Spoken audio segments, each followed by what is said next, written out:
నమస్తే, welcome to our channel. నేను సిరి.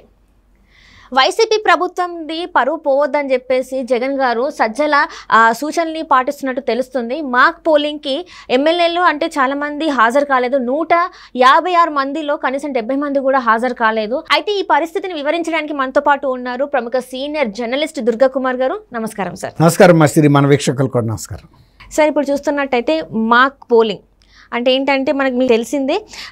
అయితే దీనికి ఏంటంటే వైసీపీ ప్రభుత్వం వెనకడుగు వేస్తుంది, అంటే అక్కడ కూడా పరువు పోతుంది అని చెప్పేసి భయపడుతున్నారు. అంటే ఈ సూచన ఇచ్చింది కూడా మన సజ్జల గారు జగన్కి ఇచ్చారని చెప్పేసి కూడా తెలుస్తుంది.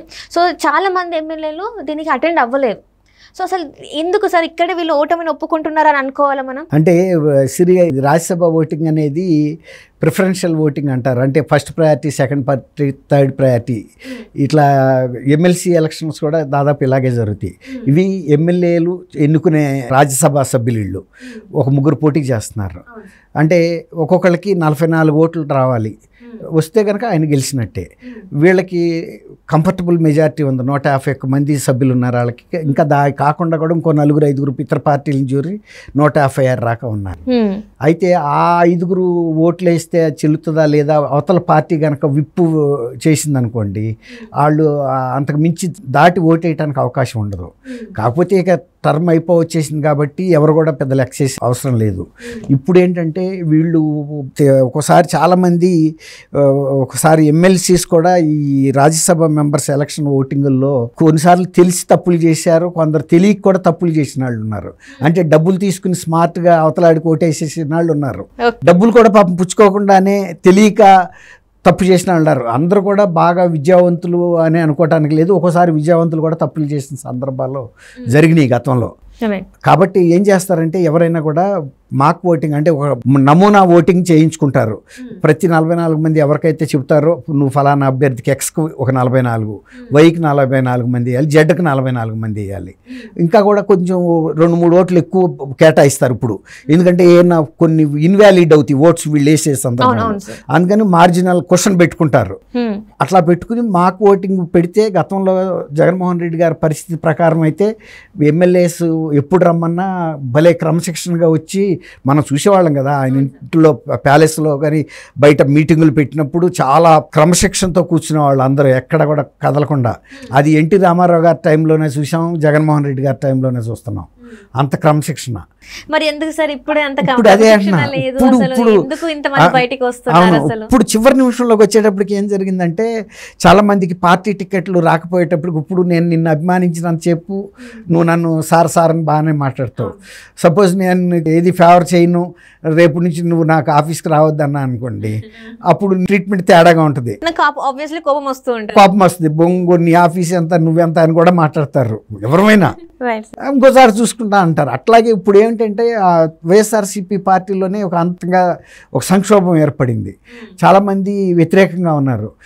మొన్న ఓట్ ఆన్ అకౌంట్ 3 రోజులు అసెంబ్లీ పిలిస్తే అసలు budget session vote on account అయినా కూడా ఎక్కువ మంది సభ్యులు అసలు హాజరు కావాలి. అందులో ఇది ఆఖరి సమావేశం కాబట్టి సెంటిమెంటల్గా కూడా మళ్ళీ ఎవరు గెలుస్తారో గెలవరో ఈ అనుభూతి అందరం పంచుకుందాం అన్నట్టుగా వస్తారు.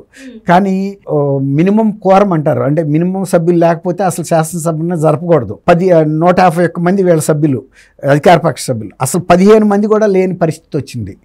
ఆ సందర్భంలో స్పీకర్ గారు దృష్టికి తీసుకెళ్లారు ఎవరో, అయ్యా మినిమం కోరం లేదు, మినిమం ఉండాల్సిన సంఖ్య అని. అంటే ఆయన వాయిదా వేసేసాడు. వాయిదా వేసేస్తే వాళ్ళు ఎక్కడో ఉండరు, ఇక్కడో ఉంటారు. క్యాంటీన్లో కూర్చుంటారు, లేకపోతే లాంజీల్లో వాళ్ళ అనుచరులతో పాటు మాట్లాడుతూ ఉంటారు, లేదు ఇతర పార్టీ ఎమ్మెల్యేలతో ఏదో పిచ్చబాటి మాట్లాడతారు. అప్పుడు అసలు నిజంగా వాయిదా వేశారంటే కొన్ని బిల్లులు ఆమోదించాల్సిన బిల్లులు ఉన్నాయి. అది రాజ్యాంగం దీని ప్రకారం వాటి ఆమోదం ఈ సెషన్లో అయిపోవాలి.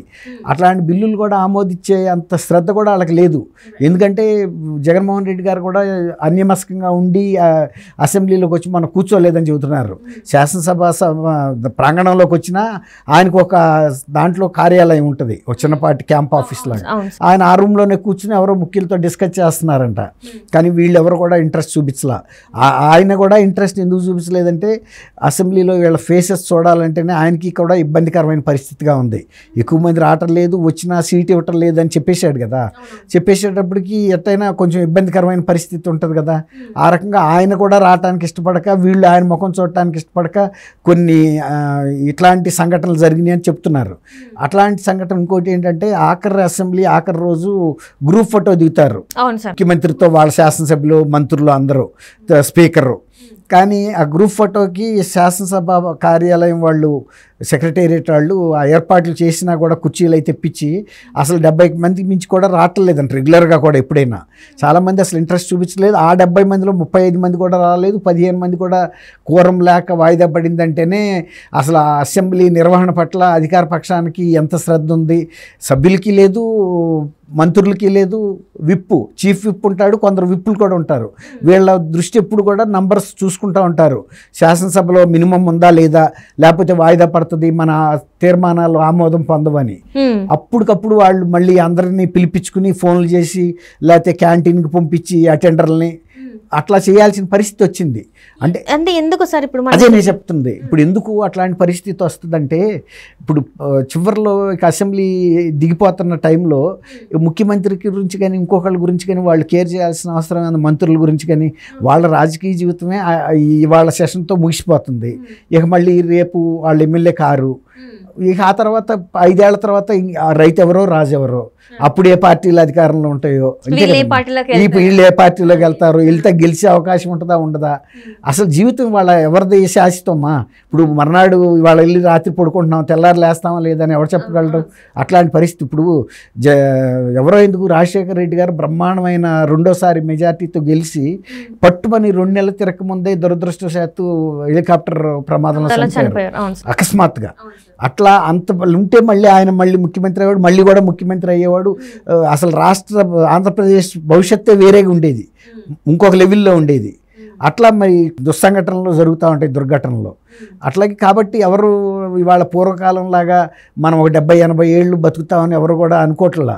ఎవరైనా ఒక 40-55 ఏళ్ళు వచ్చేటప్పటికి ఏ క్యాన్సర్లో ఎన్నో రకాల జబ్బులు కూడా వస్తున్నాయి, హార్ట్ అటాక్లు వస్తున్నాయి.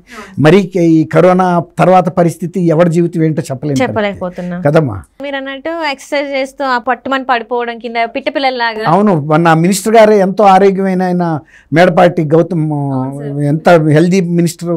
అట్లా జరుగుతున్నాయి. కాబట్టి వాళ్ళు ఈ జీవితం పట్లే వాళ్ళకి రాజకీయ భవిష్యత్తు లేనప్పుడు శాసనసభలో వచ్చి కూర్చోవాలన్న ఇంట్రెస్ట్ కనపడలేదని అందరూ చెప్తున్నారు. అది వాస్తవం. కాబట్టి జగన్మోహన్ రెడ్డి గారే అంత ఇక ఆకర్షణ ఉంటే పోతే పోయింది అన్నట్టుగా ఆయన ఇప్పుడు ఢిల్లీ వెళ్ళారు. చెబుతున్నా ఆయనకుండే వ్యవహారాలు, అంటే ఆయనకుండే పనులు, ఒత్తిళ్ళు ఆయనకుంటాయి.